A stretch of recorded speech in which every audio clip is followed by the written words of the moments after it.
आमदार आदित्य ठाकरेंची राज्यभरातील जिल्हा प्रमुखांसोबत बैठक। शिवसेना भवन येथे बैठकीला सुरुवात। बैठकीमध्ये विधान परिषदेच्या निवडणुकीसंदर्भात चर्चा होणार। उद्या होणाऱ्या बैठकीमध्ये कांदा प्रश्नावर निर्णय होणार। राज्य आणि केंद्र सरकार कांदा उत्पादक शेतकऱ्यांच्या पाठीशी आहेत। उपमुख्यमंत्री एकनाथ शिंदे यांचं वक्तव्य। राष्ट्रवादीचे प्रवक्ते विकास लवांडे यांना जामीन मंजूर। 30,000 रुपयांच्या जात मुचलक्यावर लवांडे यांना जामीन मंजूर।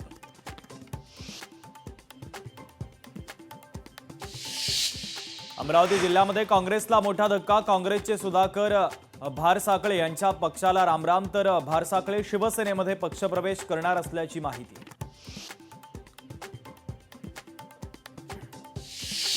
भीमाशंकर मंदिर सुरू होण्यासाठी आणखी विलंब। 31 मे रोजी मंदिर खुलं होण्याची शक्यता कमी, तर गेल्या 5 महिन्यांपासून विकास कामं सुरू असल्यानं मंदिर बंद।